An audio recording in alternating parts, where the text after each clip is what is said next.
What's going on, my dudes? James here, living life from dusk till dawn, and I am back with another pseudo upgrade video for my 2012 Mazdaspeed 3.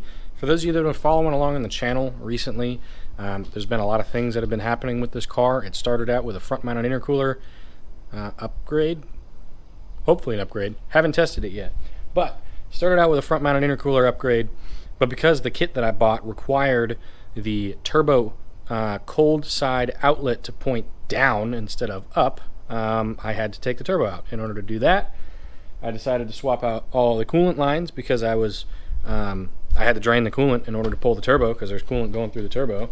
And then I figured while I was there, well, I'm going to do an EGR delete. And then while I was doing that, I was going to, it just turned into a whole thing. And then basically, in the process of putting it all back together, I realized that one of the vacuum lines that went from the electronic boost control solenoid to the turbo inlet was not long enough. And so I was like, well, I'll just pull that off and I'll replace it with a longer one. And in that process, I broke it. The stock, or the OEM boost control solenoid, is made out of plastic. Or like the solenoid housing itself is metal, but the coupling connectors, or the little like nipple connectors that you put the vacuum lines onto, is made out of plastic. So I broke that because it's old and has been heat cycled a lot. So I went to this company called GrimmSpeed and I bought an aftermarket electronic boost control solenoid. So the whole reason that we have a boost control solenoid in the first place is to limit the amount of pressure that can be sent into the engine cylinders, right? So the entire premise behind having a turbo on your car is the exhaust pressure, or the flow of exhaust gases, spins a turbine, which then causes the intake side of that to spin because it's all connected to the same shaft.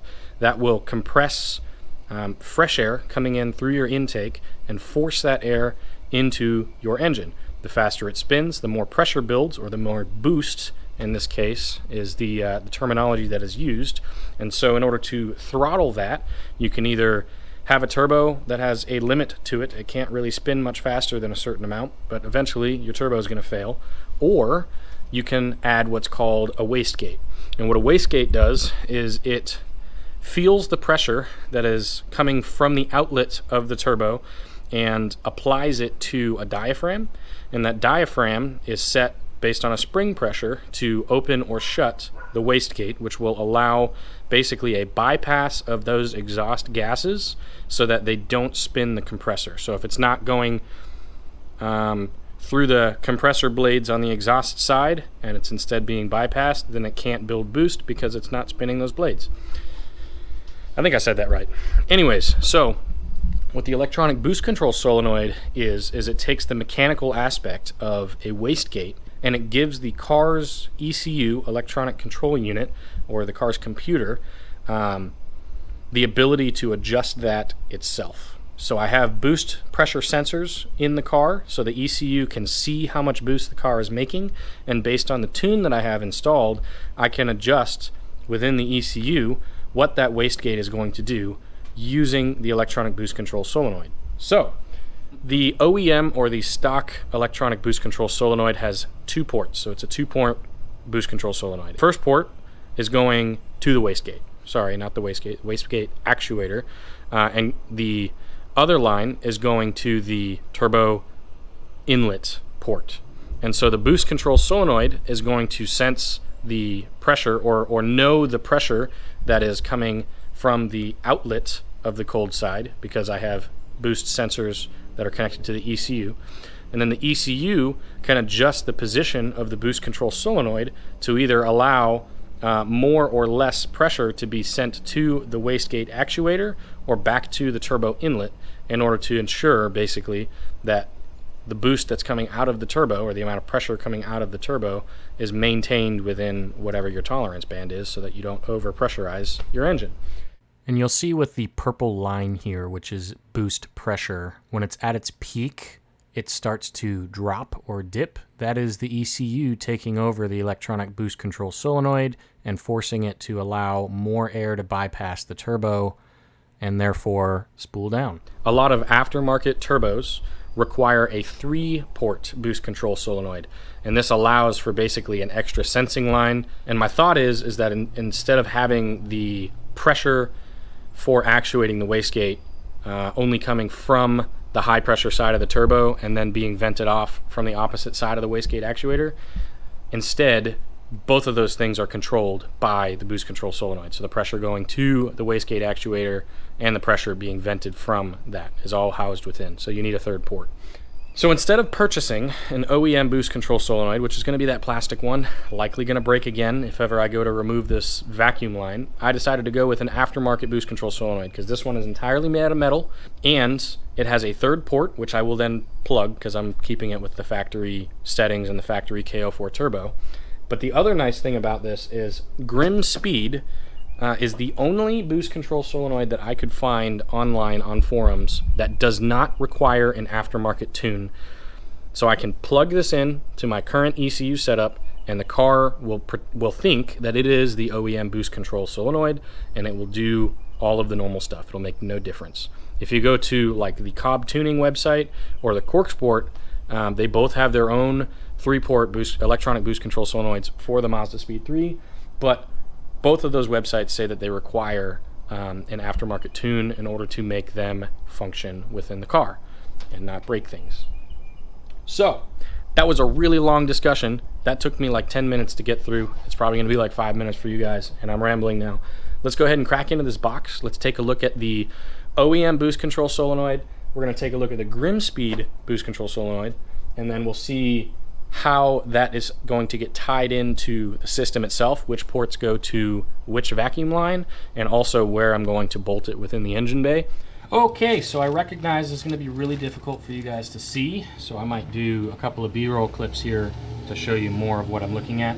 But this is the driver's side of the engine bay. This is where your battery would sit. I'm not going to talk about how to remove that, because if you're messing with a boost control solenoid, you already know how to do it. Also, it's likely that you've already been following along on this current series of stuff that's been happening, so you've already seen me do it multiple times. Anyways, the boost control solenoid is right in here.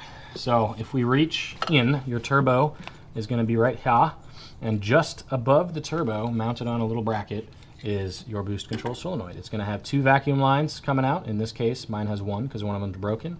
And then the wiring harness is coming off of this or the wiring plug, the plug for the solenoid is coming off of this harness right here. So it's running from down under all the way up here in the front section, and then you have a little tie-off port that goes there.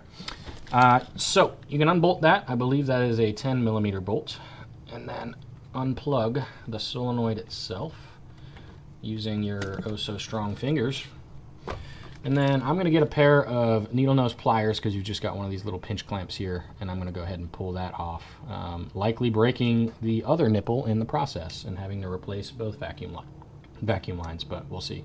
So here is that OEM boost control solenoid, and sometimes these vacuum lines require a little bit of assistance in order to get anything off. So I stick a little flathead screwdriver down into the back between the vacuum line and the nipple right there, and I wiggle it around a little bit until you can feel it break free. I'll do that on both sides, and then I'll just twist until it pops off.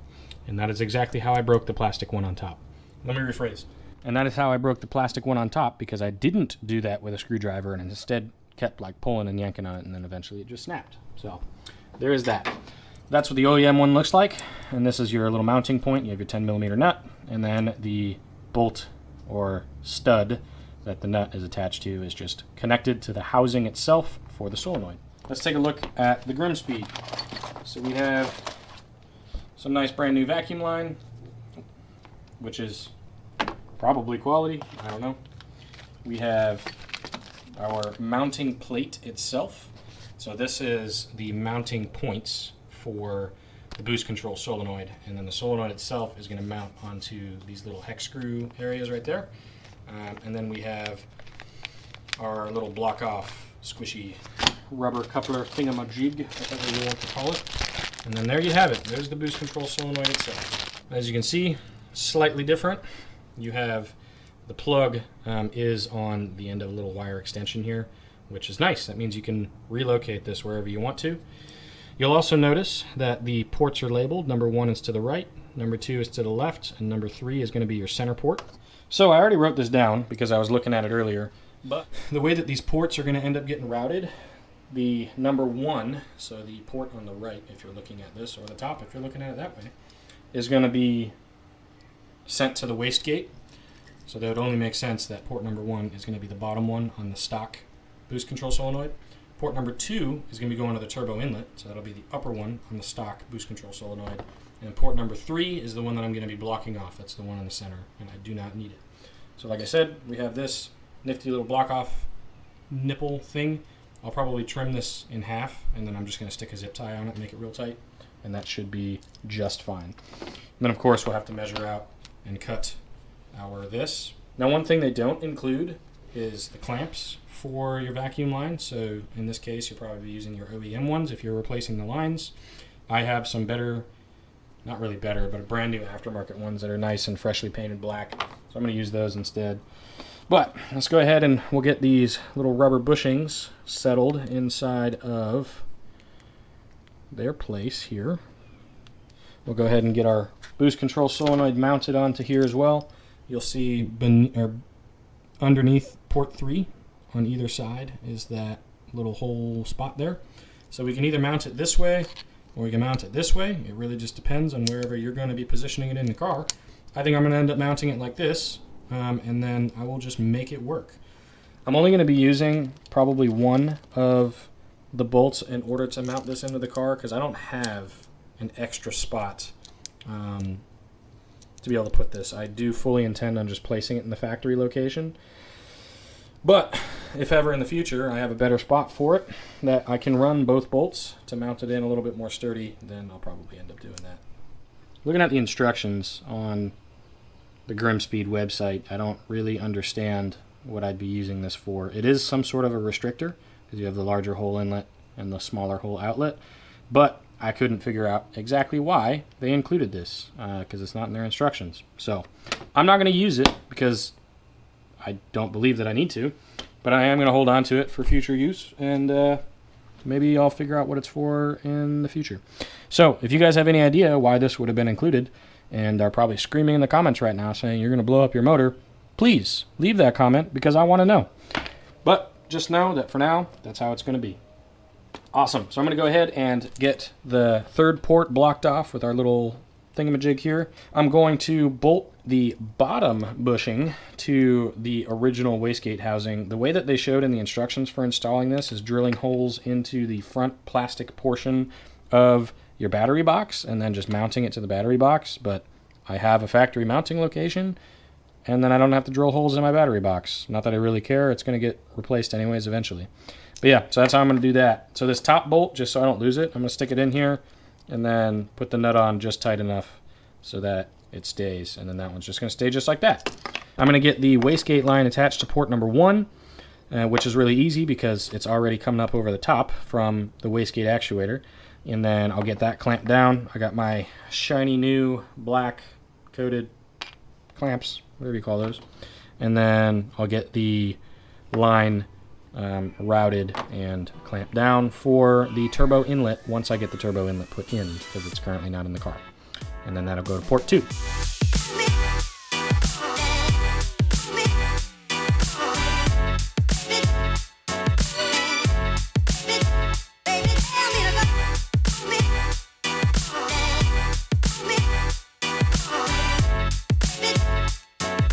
Well, I just started the car and it ran.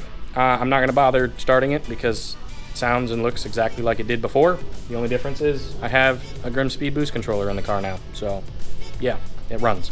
Anyways, last but not least, we have to add our little GrimmSpeed decal to our vanity little valence thing.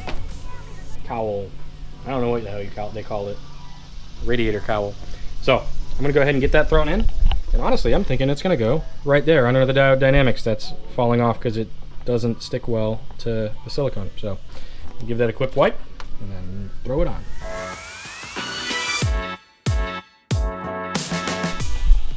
I don't know what vinyl they use, but I really like it. And nothing sticks to this silicone except for like the most premium of stickers and stickiest of stickers. So what I'm saying is it sticks well and I like it. Anyways, I hope you guys have enjoyed. Not a whole lot that goes into this video other than me talking about what the heck an electronic boost control solenoid is.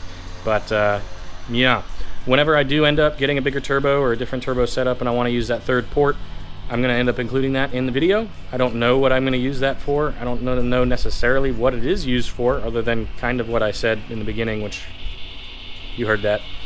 Anyways, I hope you guys have enjoyed. If you have, please continue to follow along in this journey. The next video is probably going to be the front-mounted intercooler install, because I think I'm going to have that come out after all of these other smaller things that were happening in the middle of that. But yeah, so I hope you have enjoyed, and I will see you on the next video. Don't forget to live from dusk till dawn, my dudes. See ya.